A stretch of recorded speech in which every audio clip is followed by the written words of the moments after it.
Hello, everyone, and you're very welcome to this special instalment of the public interviews run by the Communist Party of Ireland and Socialist Voice.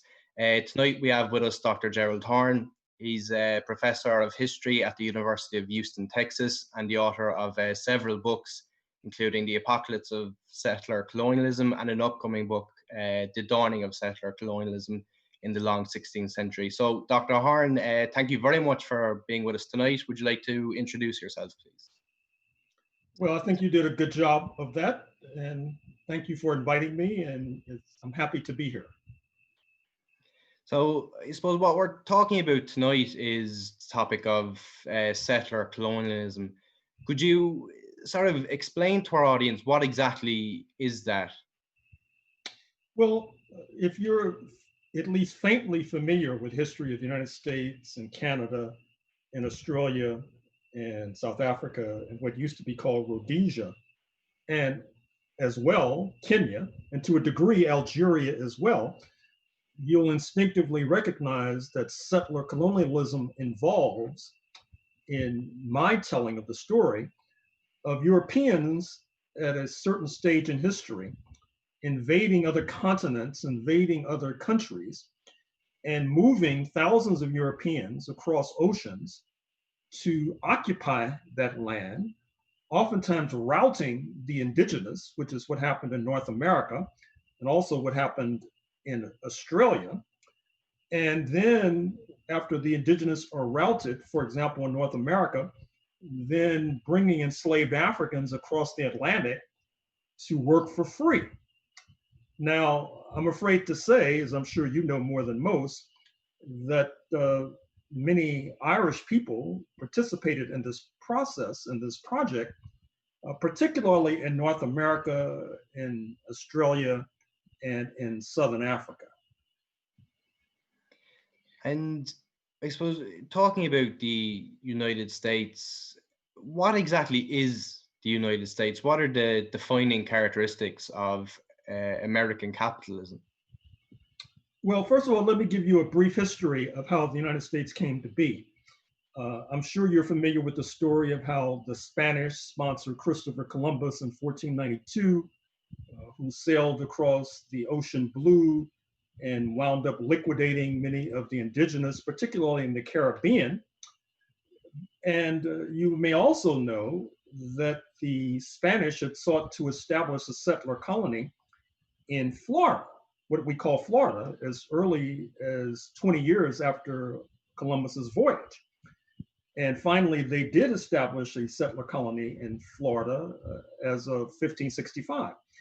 But this was taking place in the context of a religious war between the Protestants and the Catholics, as you probably know. London had opted for Protestantism in the 1530s.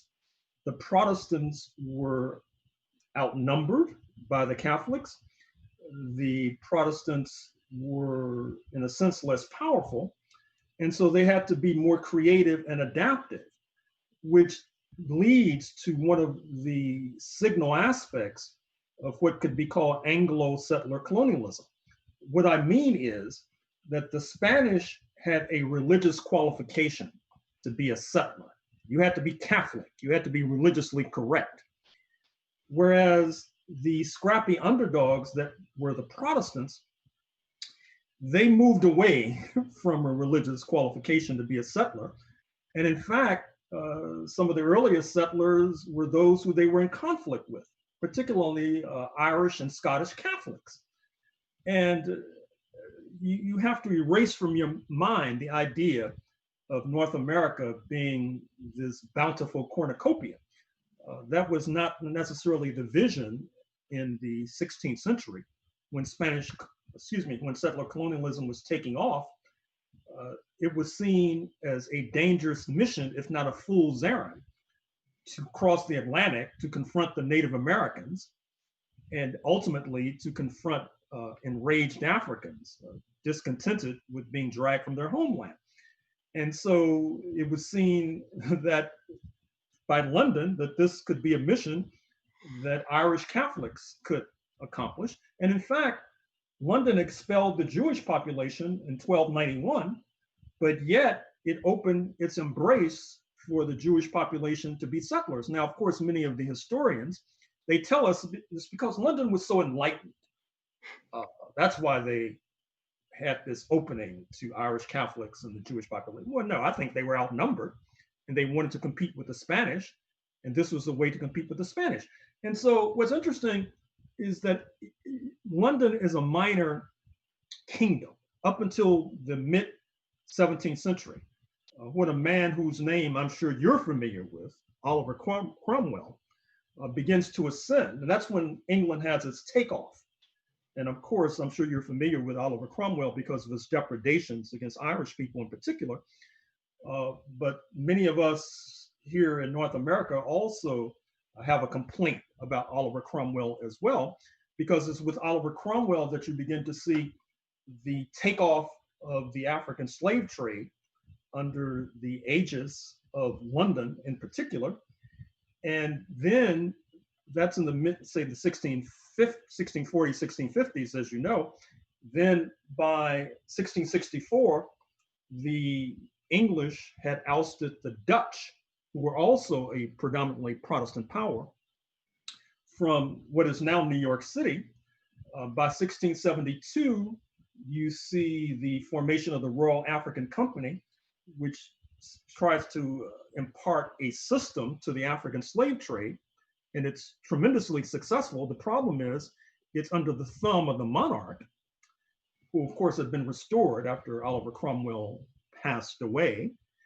And by 1688, you see the merchants in the so-called Glorious Revolution begin to try to clip the wings on the monarch, not least because they wanted to elbow their way into the lucrative nature of the African slave trade, which takes place as a result of the so-called Glorious Revolution. And that leads to a takeoff of both the English economy. It leads to a takeoff of the African slave trade. And of course, it leads to the Act of Union of 1707, where you have a coming together of what is still referred to as Great Britain. The problem for London were slave revolts. And the slave revolts were erupting in the Caribbean. Up until the mid 18th century, London saw the Caribbean as being more profitable than the North American mainland, not least because of sugar plantations in Jamaica, Barbados, Antigua, etc. And what happens, of course, is that the settlers in North America were becoming ever more restive under London's rule for various reasons that I detail in a number of books. And what happens in 1762, London issues the Royal Proclamation, where it expresses reservations at continuing to move across the North American continent, fighting the Native Americans, seizing land from the Native Americans, and turning it over to real estate speculators like George Washington. And by 1772, you have Somerset's case, where Lord Mansfield basically legalized slavery in England itself. That's seen as a dangerous signal in the settlements. And so you begin to see that there's a feeling in the settlements in North America that decision would cross the Atlantic, jeopardizing the fortunes of Thomas Jefferson, who owned hundreds of Africans, perhaps 600 to 800. George Washington, one of the richest planters and landowners and real estate speculators. James Madison, Patrick Henry, these so-called founding fathers. So they revolt and kick out the British after a war between about 1775 and 1783. Of course, the Africans generally do not side with their slave masters. The Africans are involved in class struggle, whereas settler colonialism oftentimes involves class collaboration between and amongst the poorer European settlers, some of whom are Irish, of course, and the richer European settlers like Washington, Jefferson, Madison, et al. So this creates a very combustible situation with increasing persecution of the Black population of this country. I dare say that this persecution continues to persist because the idea was implanted early on in terms of your question of the characteristics of US capitalism. The perception was implanted early on that African life was cheap and therefore their labor could be exploited relentlessly, which of course it has been, to the point today where you have certain economists who suggest that the Black population and increasingly the immigrant population, which is increasingly Mexican, act as a kind of shock absorber for US capitalism.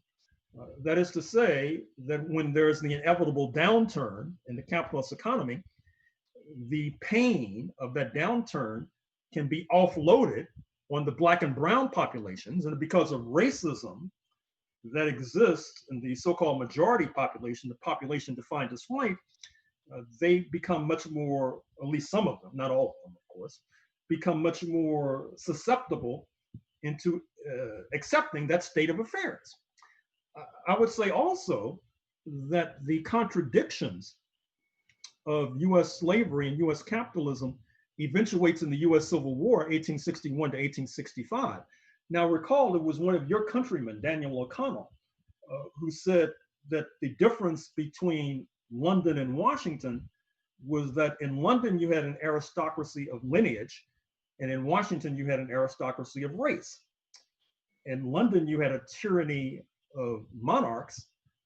In Washington you had a tyranny of racism.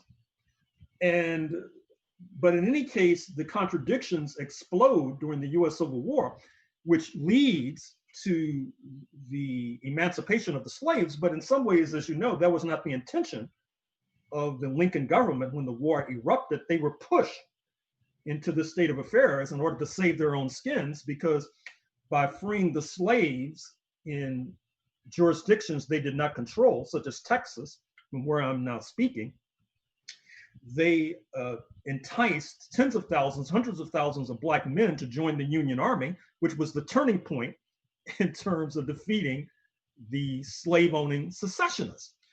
The problem is that we still have an unresolved class question with regard to the Black population of the United States, because after slavery was overthrown, there was no compensation to the enslaved for their free labor. In fact, even though London, when it freed the slaves in 1833 in the Caribbean, they compensated the slave owners. Of course, they didn't compensate the Africans. In the United States, they did neither. But what that meant is that many rich families in the South, rich because of owning Africans, they were furious after their property was nullified, driving many of them into poverty, which leads to the rise of racist terrorism and the Ku Klux Klan, which still is a characteristic of the United States today. That is to say, racist terrorism. In fact, I don't know if you've been following the stories, but there have been a number of lynchings lately, not only George Floyd, but others. There have been cars driven by racists into protesters and demonstrators. The situation is really, I'm afraid to say, spinning out of control. So that is my long-winded answer to your question.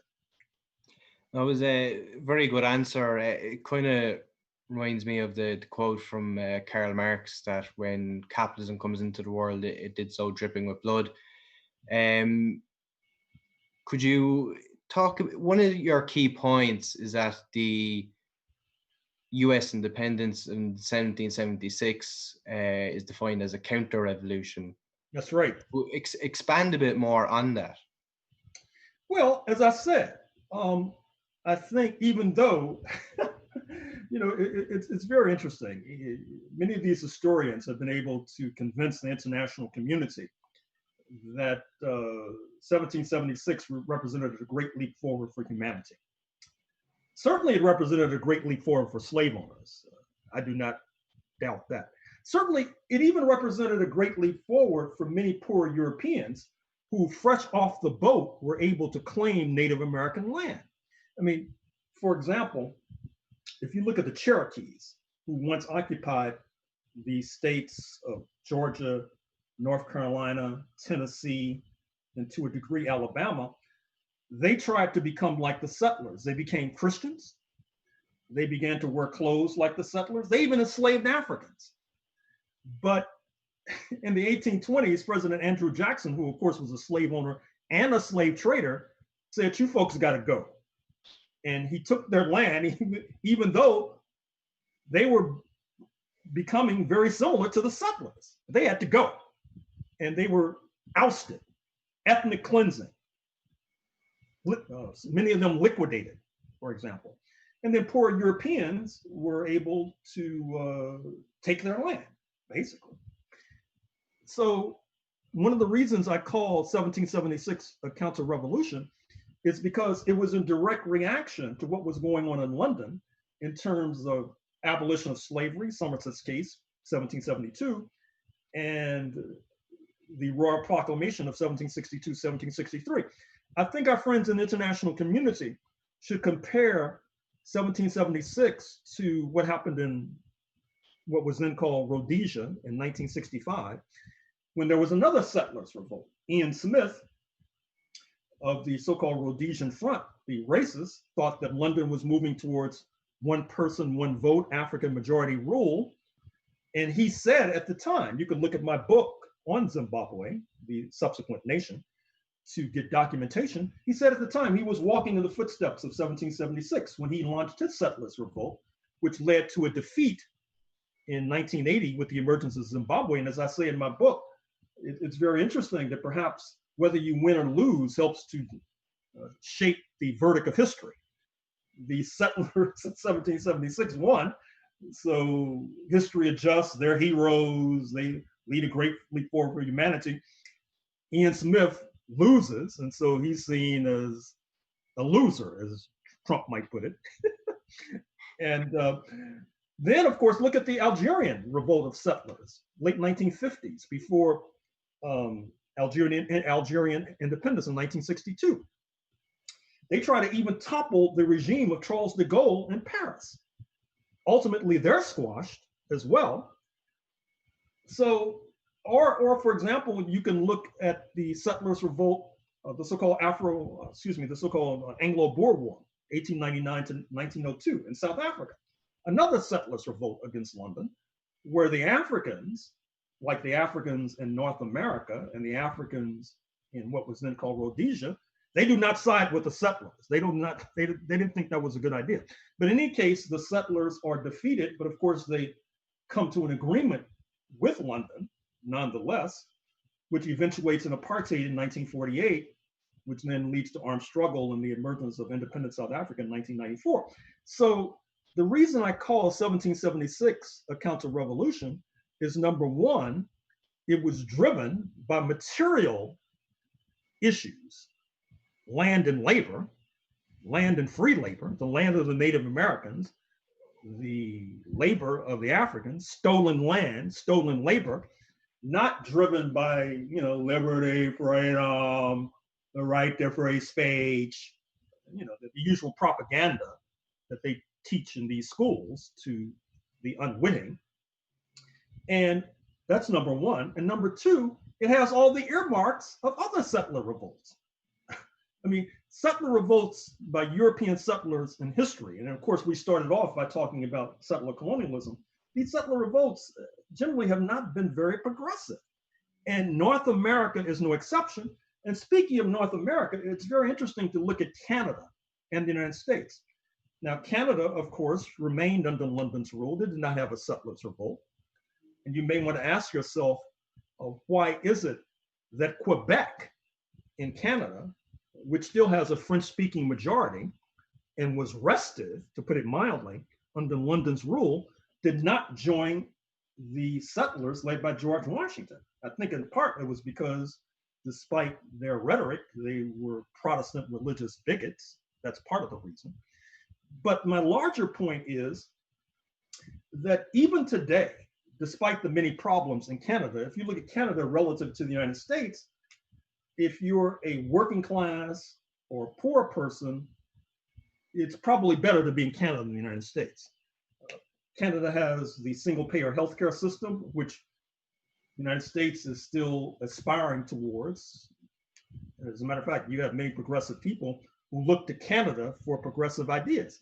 So if this was such a grand revolution in 1776, why across the border there was no revolution, but it's a better place to live? This makes no sense. I mean, if you think of revolutions as leading to great leaps forward for humanity. Another nation to compare the United States to is the Dominican Republic in the Caribbean. Now, in the 1930s, the Dominican Republic was under the leadership of a dictator, Rafael Trujillo. It turns out that the Dominican Republic was one of the few nations to open its doors to Jewish people fleeing Hitler and fascism. Is it because Rafael Trujillo was progressive? No. It's because he occupies the island of Hispaniola with Haiti. Dominican Republic won its independence in 1844, and one of the first acts of covert action by US intelligence in 1844, when they were able to separate the island and get Dominican Republic to secede from Haiti. And since that time, there had been this anti-Blackness in the leadership of the Dominican Republic. They're very much concerned with, quote, whitening their population, quote unquote. And so they even accepted Jewish people fleeing Hitler. And so just because Europeans get benefits, I don't know how to break this to your audience. Just because Europeans get benefits, that doesn't mean it's a great leap forward for humanity. Look at the other side of the coin. I mean, okay, fine. Some poor Europeans get benefits, but look at the rest of us. What, don't we count? I mean, or are we just here? Are we still slaves? I mean, what kind of nonsense is this? But this is the kind of nonsense, I'm afraid to say, that has shaped the history or the history telling of the United States. But now things are sort of coming to a head with this George Floyd killing, which, at least for the time being, has led to some sorts of reconsiderations. But it's too soon to say how that's going to work out. And one of your points I found interesting was that the counter-revolution happened in response to moves in London towards the abolition of slavery. What was the reason for London pushing towards that? I presume it wasn't out of the kindness of their own heart. It's for different reasons. Number one, I think that London wanted more Black soldiers to be involved in conquests. For example, oftentimes they would try to recruit the so-called Euro-Americans in North America to be soldiers, but they were too busy routing Native Americans, and they were too busy enslaving their own Africans. And so when London was involved in these wars, 1741, the War of Jenkins' Ear with Spain, 1756 to 1763, the so-called 7 Years' War with London squaring off against France, and which leads to, of course, London taking over all of Canada, including Quebec. London had a manpower deficit, and it thought that it could solve that manpower deficit by having more Black soldiers. And then there was the example of Spain. To go back to what I said a few moments ago, Spain had a religious test for settling. And so therefore there were African conquistadors. Oftentimes when Black people in the United States go to Cuba, they're a little confused because they don't realize that from the early 1500s, you had free Africans in Cuba. And the Spanish in Cuba were heavily dependent upon African soldiers to defend Cuba against Britain and against France, for example. And Black people in the United States expect Black people anywhere to be as alienated as we are, since these Anglos, they always treated us like slaves and our lives were cheap. And when we were able to get free, they wanted us to leave, go to Liberia, get out of here, go to Canada, just don't be here, leave. And so when Black people go to Cuba, and they don't realize that Black people in Cuba have more of a sense of ownership of the island.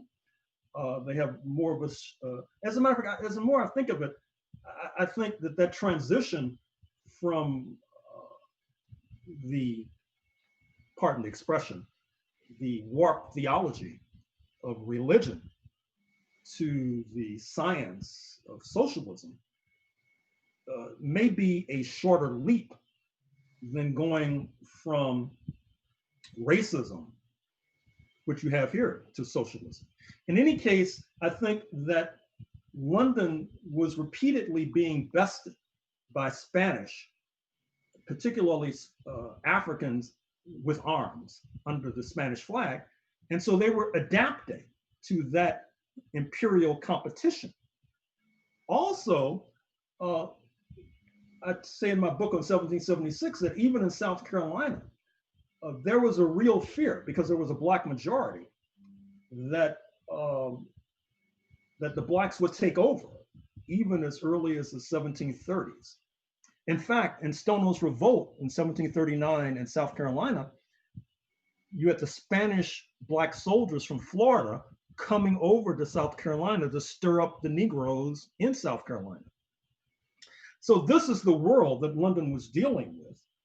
That is to say, the contestation, the imperial contestation with Spain in the first instance. And I think that was helping to drive London towards a new relationship with the Black population. And you could probably also make an argument that after the Black population helped to build up the productive forces of Great Britain itself, that it was felt, just like it was felt in the United States by the 1860s, that slavery was becoming a fetter on the productive forces of the nation, and that from an economic and financial viewpoint, it made more sense to free the enslaved, which then you could still work them for next to nothing, and then whatever wages they could get, would use it to buy things that they were being created. And so from the capitalist point of view, that might have made more economic sense than the previous system of slavery. Certainly that's the viewpoint even of liberal scholars with regard to slavery in the United States. And when we're talking about settler colonialism, while it's probably most dramatically illustrated in the United States, we can also, for example, you mentioned Rhodesia, also South Africa. We could also mention Ireland under the plantations, as well as modern Palestine, where settler colonialism is happening very violently and very aggressively by Israel against the Palestinians. What, in your view, would be the lessons that different settler colonialists have learned from one another? Well, that's a very good question. I think that violence clearly is a lesson that they've learned from one another. I think that I did a book on Southern Africa, and one of the points I made about the Afrikaners in South Africa, who of course, at its root, they were Dutch, who had sailed southwards and settled that part of Africa in 1652, and then they incorporated French Huguenots, French Protestants as well, to form this Afrikaner population. But what's interesting about the Afrikaner population is that they never learned the lesson of settler colonialism in the United States. Settler colonialism in the United States was very good, quote unquote, in terms of incorporating just about any population that could loosely be defined as white. Lebanese Christians, for example. Ralph Nader, who ran for president in the United States in 2000, he's of Lebanese Christian descent. They were able to incorporate, of course, the Jewish population into this overall population of whiteness. In fact, in my book, The Dawning of the Apocalypse, in the last few pages, I talk about the US President Donald J. Trump expressing surprise and astonishment at the fact that on the highest court in the United States, the US Supreme Court, every member is either Catholic or Jewish, even though he says, wait, I thought this started out as a Protestant project. How did the Catholics, and I think it's not because they were more enlightened, that's just propaganda. It's just, they had a steep hill to climb in terms of combating these rebellious Native Americans who were very good at warfare, particularly the Comanches in Texas, the Seminoles in Florida, for example. So they needed every warm body they could get. And so that leads to this accommodation. Whereas in South Africa, the Afrikaners, they said that they were in favor of white supremacy, but they were in favor of Afrikaner supremacy. They even didn't want more English to come there. As you know, there was constant conflict between the English and the Afrikaners, or even the British and the Afrikaners, the Irish and the Afrikaners. So I think one lesson that the minority regime in South Africa did not learn is that if you're going to maintain your regime, you really have to be serious about white supremacy. You can't fake white supremacy. You have to be serious about it. The United States was serious. They're still in power. South Africa, they weren't serious. They're out of political power. Of course, they still have a financial and economic power. And one of the points I always find interesting when discussing settler colonialism is how, when you're discussing earlier the mythologies around it, that even a lot of so-called or self-described radicals tend to fall into it. I've always found it, as an Irish person, very bizarre to see so many people on the English left glorify Cromwell and so on. Could you talk about like how the United States has fallen into that as well? For instance, recall it seems to be a pattern with settler colonialism. For instance, if you look at the quote from Cecil Rhodes, who gave his name to Rhodesia, that for him the empire was a bread and butter question, that it was the only way that you could stop the unemployed in Britain or the hungry from rioting was essentially to over-exploit people in the global south and buy them off, essentially. Could you, I suppose, talk about how the US fits into that today? Well, what you're putting your finger on, particularly with your last comment about Cecil Rhodes, is a concept that I've been stressing quite a bit of late, and it's certainly in my last book on the 16th century, which is that you can't understand settler colonialism without understanding class collaboration. And class collaboration is a poison in terms of the working class movement.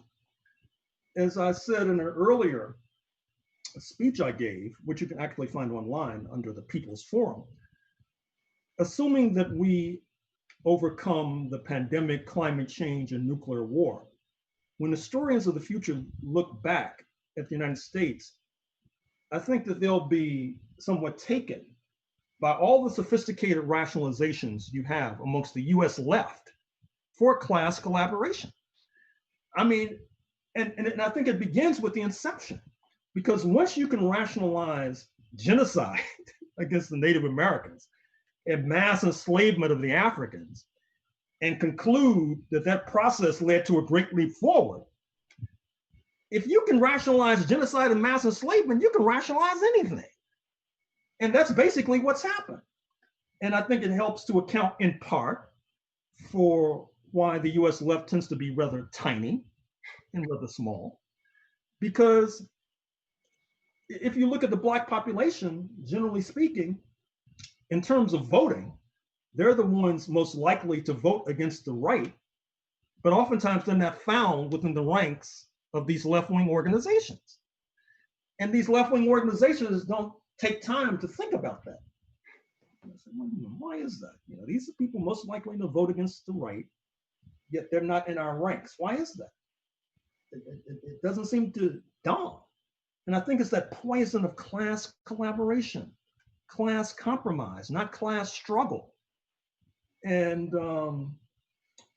I think that that's what Cecil Rhodes was basically saying, that you need to invite a percentage of the dispossessed in the metropole to the colonial feast, to the colonial banquet. And that'll be enough to preserve stability, for example. Or as I said, in the United States, the Black population and the immigrant population, they act as a shock absorber. So when the economy goes into a nosedive, which is what's happening now, they're the populations that suffer. We're the ones who are most likely to die of COVID-19. We're the ones most likely to be unemployed. And because of pre-existing and existing racism, a good deal of the population does not blame the 1%. They don't blame the ruling class. They tend to blame us. It's because, we're inferior, we're incompetent, we're lazy, et cetera, et cetera. And then that introduces a certain kind of stability into this otherwise shaky system. One of the things that always kind of stuck with me was I recall reading a book on South African history, and I think it was talking about worker struggles in the early 20th century. And one of the slogans that appeared during quite radical sort of protests was "White workers of the world unite," which would kind of sum up the whole thing. One of your main points, one of your interesting points rather, was that during the process of settler colonialism during the 16th centuries, was that there was actually quite a lot of resistance to it by Black Americans and Native Americans, which is something that we're never kind of thought of. We're kind of taught that, it happened and, they didn't like it, but they accepted it. And what you say is that there was actually quite a lot of revolts, culminating, of course, in Haiti and the anti-slavery revolution there. Could you go into a bit of detail about that, please? Well, I talk about this in particular in my last book on the 16th century, because a fundamental question is, why am I sitting here speaking English right now? When England was a minor monarchy on the fringes of Europe, and the major powers in Europe were the Ottoman Turks and Catholic Spain. Well, part of the problem is that the recipe for settler colonialism in Catholic Spain, whereby you had a small percentage of the African population who could be conquerors, who could be conquistadors, and the main body of Africans would be enslaved, that didn't work out very well. It was a recipe for instability, in fact. And what happens in the latter chapters of that 16th century book, I talk about how from its perch in St. Augustine, Florida, which had been established in 1565, Spain knew that London was invading what they call Virginia, named after Queen Elizabeth, the so-called Virgin Queen, so-called. They knew that London was invading Virginia by 1607, but they were handcuffed and were not able to go fight the English and keep them from invading. Why? Because the Africans and the indigenous were tying them down.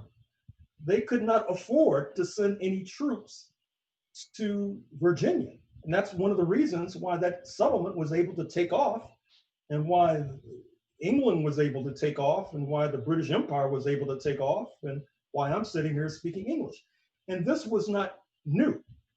For example, I also talk in that book about how from its perch in Santo Domingo, what is now the Dominican Republic, the Spanish had brought enslaved Africans to what is now South Carolina by the 1520s to try to establish a settlement there. But the Africans revolted, defected to the Native American side, and then they joined hands and chased the Spanish out of what is now South Carolina and chased them back to the Caribbean. So a true history of North America would not only talk about these repetitive revolts of the dispossessed, of the indigenous and the Africans, but how that continues for decades on end, centuries on end.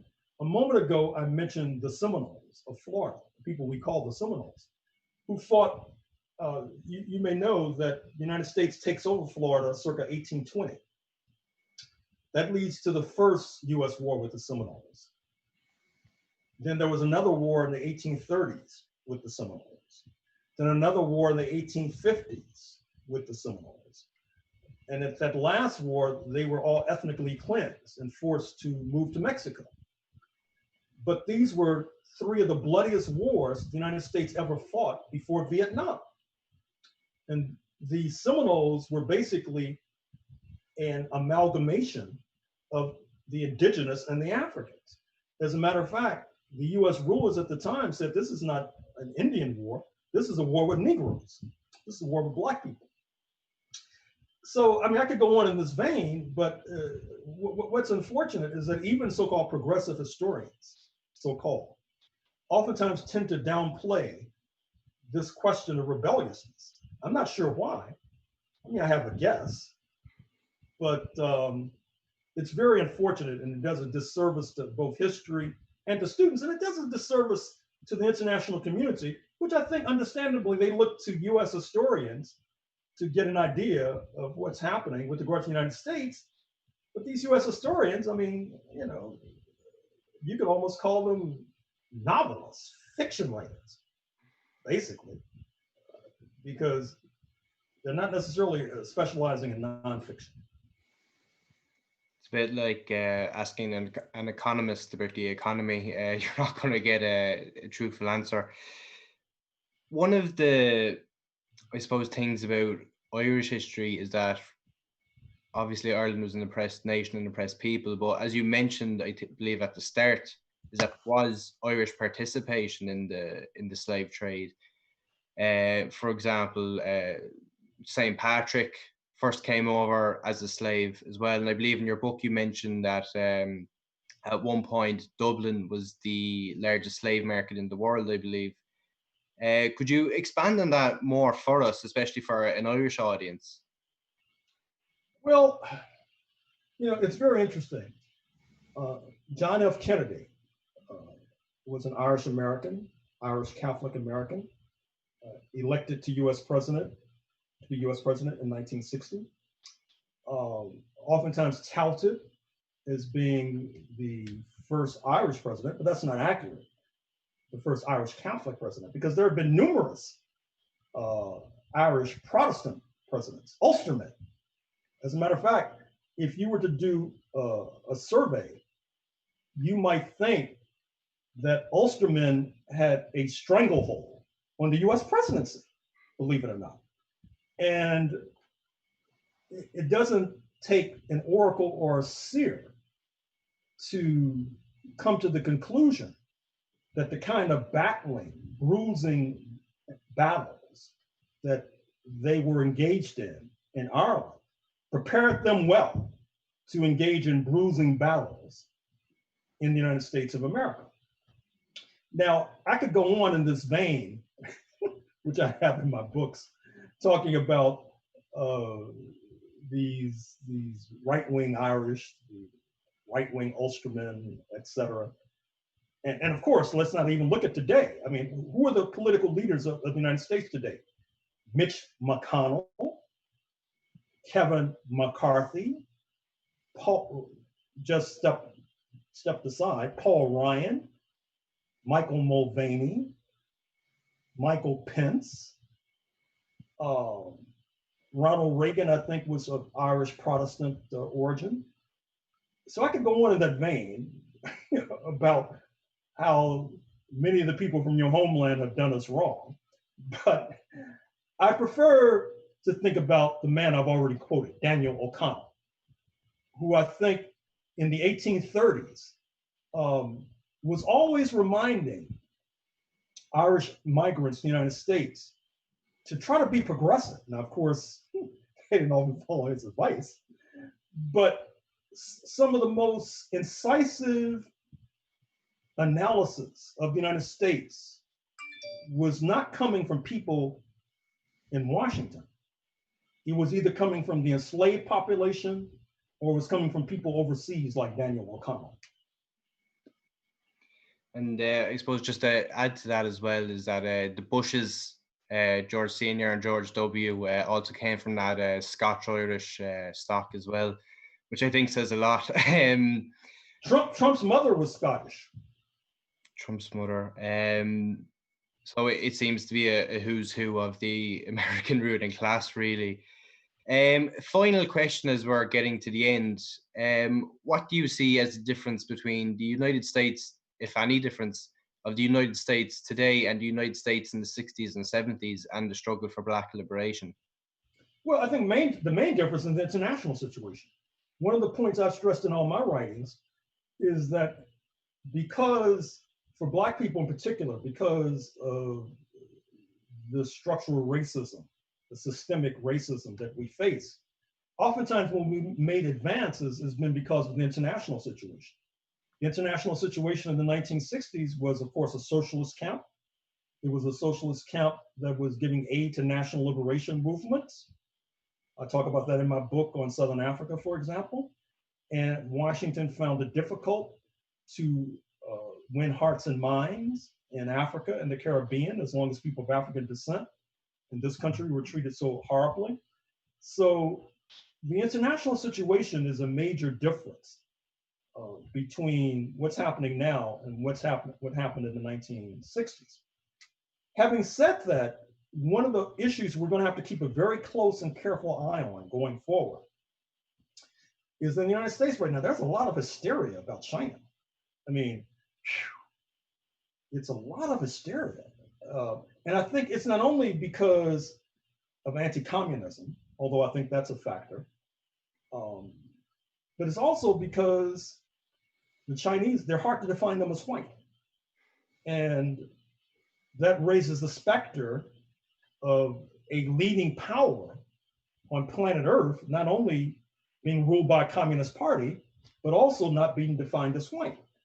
And I think that that generates a lot of hysteria right now. As a matter of fact, as we speak, there are US battleships in the South China Sea. The director of the federal police, Christopher Wray, just gave a speech the other day, just yesterday, or maybe the day before, where he said that there are thousands of investigations of Chinese Americans and Chinese nationals in the United States, scores of indictments. Now they're trying to keep Chinese students out of the United States. That's the latest ploy. So there's a lot of hysteria right now, and it's something we're going to have to take into account. Now, to give you an idea between the difference of now and the 1960s, just a few weeks ago at the Human Rights Council in Geneva, Switzerland, United Nations, the African Union filed a motion calling for a commission of inquiry into systemic racism in the United States of America. This is in the wake of the George Floyd protests. And the United States on the surface was playing it cool, but now press reporting has revealed that they were very nervous and anxious about this and began to lobby and began to bludgeon fellow members of the United Nations into submission, not to vote for this. So if I were to leave one point with you as an act of solidarity with the struggling people of the United States, and let me say that it also benefits you, because to the extent that we gain strength, I think you gain strength because we're able to supply you with strength. I would really like to urge our friends in Ireland to stay abreast of these debates at the United Nations, perhaps form a committee in solidarity with the struggling people of the United States or the struggling Black and Indigenous people of the United States, to publicize our struggles in your newspapers, in your publications, to write letters to the mainstream Irish press about our plight, to have conferences about our plight, because as I said, the situation doesn't, despite the George Floyd protests, which I think gives us reason for optimism, since counter-revolution has been a central aspect of the culture of this country, the counter-revolution has already started, even though the revolution hasn't taken place yet. Counter-revolution is already in motion. So, wish us luck, But more than that, give us solidarity. I think as well, if you look through history, is that when Black Americans have taken the first step towards liberating themselves, is that it tends to send a shockwave around the world. It tends to show that the US empire has an Achilles heel. Of course, during the civil rights movement in the United States in the 1960s, a lot of the inspiration, a lot of the messages from that carried over into the north of Ireland as well. And of course, if you want to go back further, look during the what's referred to as the famine, but in reality was a genocide from British imperialism in Ireland during the 1840s. The Choctaw Indian tribe, Native American tribe more accurately, sent some aid and food supplies over to Ireland. Of course, they wouldn't have been very wealthy people at all, but they were sharing what they had, much like Socialist Cuba is doing today with its medical internationalism. So, Dr. Horne, we're coming to the end now. Do you have any concluding remarks to make? Well, only just reiterating what I just said, which is that, another point I'd like to make, in addition to that litany I've already recited about solidarity, publicizing our efforts in your newspapers, in mainstream newspapers in Ireland, etc. But also be in touch with these Irish Americans over here. These Irish Americans over here, they really need some ideological help, trust me. And I think that they might be prone to listen to people in Ireland, because a lot of these Irish Americans, you know, they make this big to-do about being Irish, you know. And some of them even purport to give support to progressive movements in Ireland. At least that's what they tell us.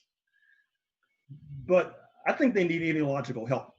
So I'm sure you may even have relatives in the United States. I'm sure many of your comrades have relatives in the United States. So I would urge and encourage you to be in touch with these people, because they need help. Because, you know, a lot of these people are killing us, really, literally. Fortunately, I don't have relatives in the United States, but as you mentioned, it is important to remind Irish Americans of that they also do have a progressive legacy among people such as Mother Jones, Mike Quill, Elizabeth Gurley Flynn, and so on. That it's not all just JFK and those who have been bought off. So, Dr. Horne, thank you very much for joining us tonight. It's been a very enlightening discussion. Your new book, The Dawning of the Apocalypse, as soon as it's out, there will be copies. Oh, it's out. It's out. It's out already. Oh, yeah, it's out. So we should be getting copies in Connolly Books in Dublin for anyone who wants to read it. Next week, just for our audience, we'll be having a discussion with Dr. Paul O'Quist Kelly, who's the Minister for National Policy and the Private Secretary to the President of Nicaragua, Daniel Ortega. So that should be a very interesting discussion. Same time next week. So Dr. Horne, again, thank you very much, and Bear Bua. Thank you.